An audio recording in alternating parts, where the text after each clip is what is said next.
A bancada do Rio Grande do Norte no Senado já tem novo nome, antes da futura legislatura, e começa em fevereiro.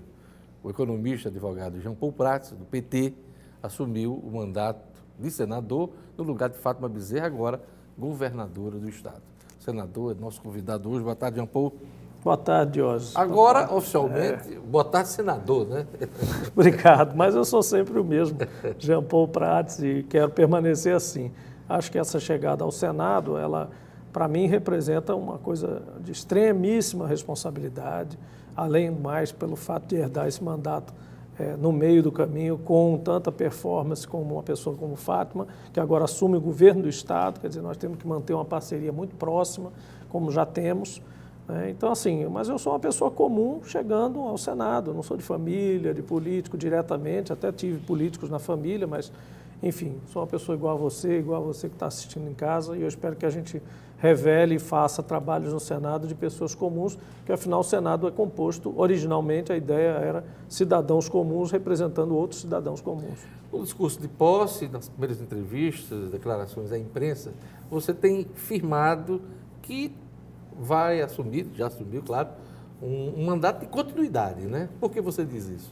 Porque os mandatos foram positivos, né? Para o Rio Grande do Norte, para o contexto social do país, para a esquerda brasileira. Fátima é um representante positivo, né, de toda essa movimentação do Rio Grande do Norte, dela como personagem político, como liderança do Rio Grande do Norte, assumindo aí uma proeminência inédita agora como governadora. Ela foi a única governadora eleita Exatamente. Nessa safra recente. Exatamente. Né? E também importante para essa movimentação da esquerda, no sentido de se revisar, de se rever, de se reorganizar, para provar que, de fato, a esquerda é o caminho mais correto para um país como o Brasil.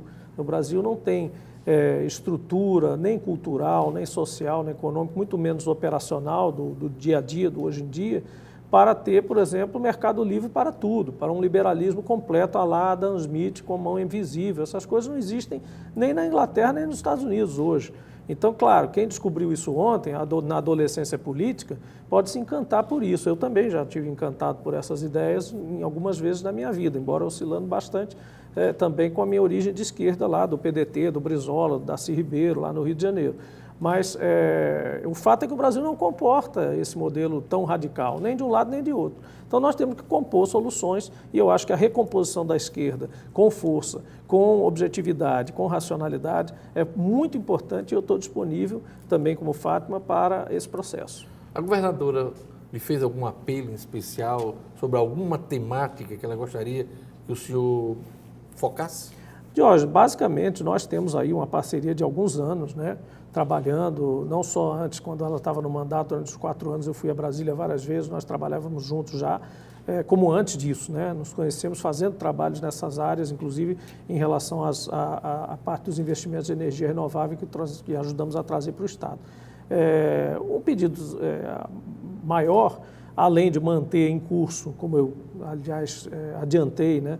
Ao manter em curso todas as ações do mandato, todas as frentes relacionadas com direitos humanos, com minorias, com cidadania, com a educação, que é o paradigma dela, principalmente, com movimentos sociais. Além disso, também, obviamente, colaborar. São 2 pedidos que nem precisava fazer, né? Obviamente, eu já tinha isso em mente. Colaborar com o Estado na atração de investimentos novos, porque para essa situação financeira que você tão bem descreveu em várias entrevistas no início do jornal, é importante trazer dinheiro novo para o Estado, senão a gente fica de novo nessa roda, nessa ciranda. Todo governo que entra e sai com mais dívida, mais problemas e mais passivos. A história do cachorro correndo para Exatamente. Pegar o próprio rabo. Né? Passivos que aumentam, porque todo mês você aumenta o passivo e vai ficando maior, uma bola de neve. Né? Então você tem que sair desse loop trazendo novos investimentos, novo capital, novos ciclos econômicos sustentáveis para o Rio Grande do Norte. Essa é uma missão que eu assumi e assumo. Fátima, do PT, presidente Bolsonaro, do PSL. Eu tenho perguntado a vários entrevistados, principalmente os que vão para Brasília, como é que vai ser essa relação na sua avaliação? Até que ponto você, senador da República, pode ajudar como canal de comunicação entre esses 2 políticos? E você perguntou isso também na campanha, até para mim mesmo e para a Fátima 2 vezes aqui nessa mesma bancada. E nós dizemos que a resposta tem duas partes. A primeira parte se refere à preocupação que as pessoas têm, um pouco demagógica, de dizer que não vai vir dinheiro para o Estado em função dessa dicotomia, né? Isso não é verdade. Fizeram esse medo na campanha eleitoral. Usaram muito isso com o Flávio Dino também, antes dele se eleger a primeira vez, com o Wellington Dias também, em várias circunstâncias. E também no oposto, também não vou dizer que não se usou isso provavelmente em Minas ou em outros lugares onde o PSDB governava, na época que o PT governava. Enfim, isso aí é um argumento falso, é um argumento fake, né? Porque as verbas constitucionais, a maior parte das verbas que vêm para o Estado são verbas constitucionalmente definidas, se não forem repassadas pelo presidente ou pela presidente, aquilo é crime de responsabilidade. Você não pode preterir um Estado da República em detrimento de outro por amizade ou por aproximação política ou distanciamento político ou rivalidade política. Tanto é que o Estado do Ceará pediu agora ajuda na Força Nacional da Segurança, fez-se, uma propaganda em cima disso, mas aquilo era obrigação do governo federal fazer. Acudir um governo que está com uma dificuldade pontual ao pedir Força Nacional, como foi o Rio de Janeiro, como na época do governo Lula e Dilma houve também esse tipo de ajuda. Tá, mas isso são as vinculações constitucionais. Exatamente, essa é a primeira parte. Mas o dinheiro parte. novo, dos convênios, aquele que faz a diferença, inclusive, em alguns programas. Essa segunda parte também está vinculada a algumas regras, portanto, regras que podem ser cobradas, se não cumpridas de ofício. E existe também a questão da negociação da razoabilidade. E aí é que entra um papel nosso, da bancada como um todo. Eu já me disponibilizei, né?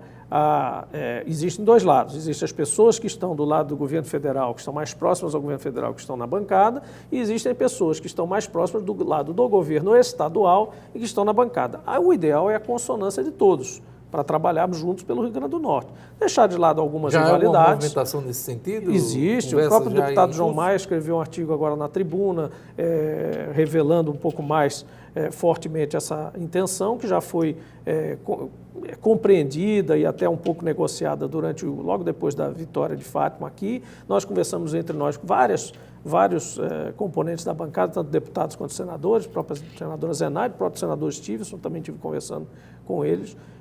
E a ideia é justamente isso, a gente começar aí, pelo menos dar 1, 2 anos, 3 anos aí de trabalho coletivo, cada um na sua seara. Se você tem mais possibilidade, mais diálogo com um ministro tal ou com um partido tal, vamos pelo seu canal. Se você tem mais, nós no caso aqui, mais proximidade com o governo estadual e dali dependem alguma contrapartida, alguma compreensão de algum problema, vamos trabalhar para o lado de cá. Há disposição de abertura de diálogo entre todos os atores da bancada federal. E o diálogo é dos dois lados. Essas lâminas têm que cortar em vários sentidos, tem que abrir portas, tem que abrir caminhos. Todos nós podemos abrir caminhos, porque todos nós temos legitimidade, não é, para justamente pedir audiência, para conversar com pessoas, e aí você usa, não é, como num canivete suíço, a arma que você precisar, a ferramenta que você precisar, que for mais habilidosa para entrar naquela função. Eu acho que é assim que a gente tem que trabalhar. Antes de tomar posse, o senhor participou de algumas ações,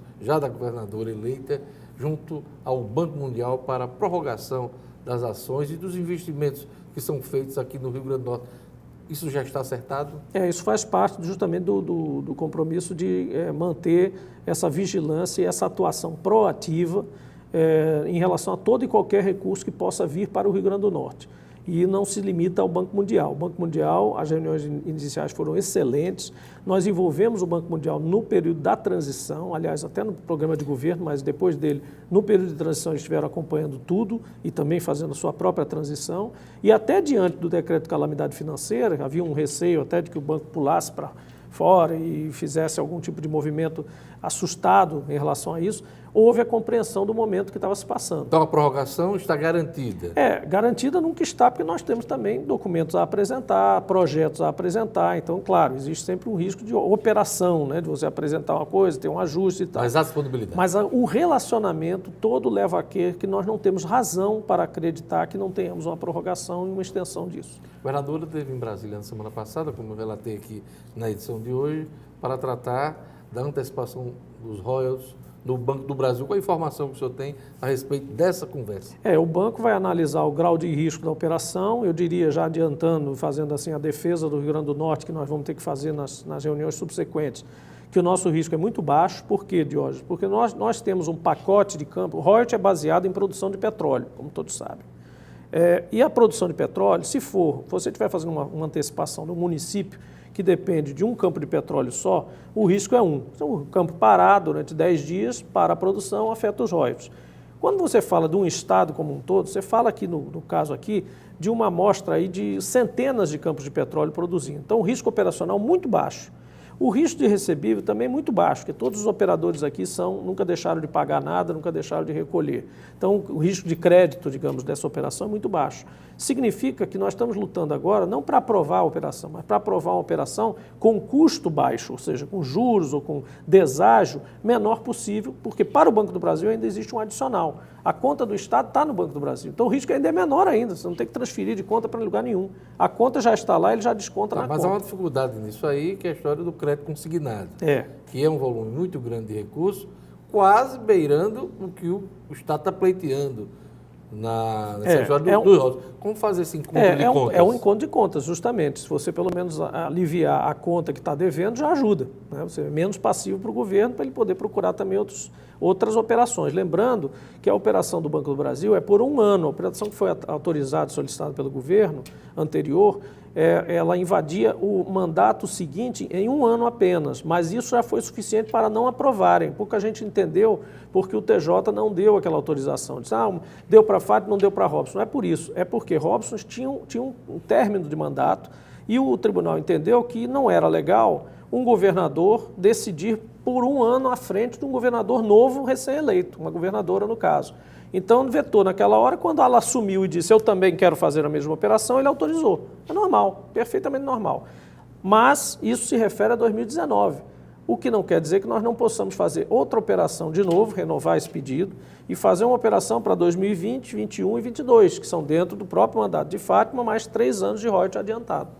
Na linha da busca por novos investimentos e dinheiro novo para o Estado, quais os caminhos que a governadora deve traçar em relação ao desenvolvimento econômico, na sua avaliação? Na verdade, além dessa questão toda de gestão fiscal interna, que o secretário Aldemir tem conduzido bem, com o secretário Cadu, né, eles têm toda essa missão, estão trabalhando juntos, tanto finanças quanto tributação, nesse processo de rescaldo na atual estrutura econômica que o Estado possui. Agora, nós precisamos, claro, né, desenvolver as áreas que são a nossa vocação, começando por recursos naturais, né, quer dizer, revitalizar a indústria do petróleo, reorganizar, né, manter aquecido o mercado de recursos renováveis em relação à energia renovável. Que já vem bem, vento, sol, anos, né? Mas a gente tem algumas deficiências ainda na questão da energia solar, a gente pode melhorar essa infraestrutura, temos que ir atrás de linhas de transmissão mais reforçadas, mais bem distribuídas, para que a gente não fique com parques tanto solares quanto eólicos encalacrados, como ficamos em 2012, foi uma falha de governo também. É o governo estadual quem luta por esses investimentos. Se ele não for a Brasília, não colocar esses investimentos na lista, o governo federal não vai favorecer um estado em detrimento de outro, ele vai fazer um plano igual. Então, nós é que temos que ir lá mostrar, olha, temos investidores, eles estão fazendo parque, estão sendo licenciados, foram para o leilão, ganharam, o cara está esperando uma licença, mas está esperando uma linha de transmissão também. Então, esse trabalho o governo tem que fazer. E temos ciclos econômicos que foram relegados a um segundo plano, mas que tem que ser também trabalhados. A própria área têxtil, que são essas facções que estão no interior, que é impressionante essa movimentação, o que ela pode gerar de receita, mineração, o sal de novo, carcinicultura. Então, essas áreas são as prioritárias, tanto que a governadora foi visitar primeiro os empreendedores que já estão no Estado, ao invés de primeiro ir buscar empreendedores novos. Você viu que uma sequência de visitas foi aos principais empresários e empreendedores do Estado já presentes aqui.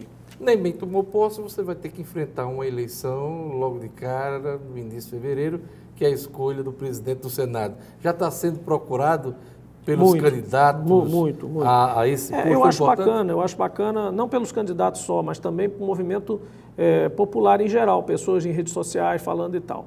Normalmente, claro, isso tem se concentrado muito na pessoa do senador Renan Calheiros. Eu tenho respondido, aproveito a sua audiência aqui para dar uma resposta genérica, não estou respondendo a todos, mas, em primeiro lugar, nós temos que ter os candidatos postos. Né? Então, como é que você pode dizer que vai votar em alguém ou não vai votar em alguém se você não tem os candidatos postos?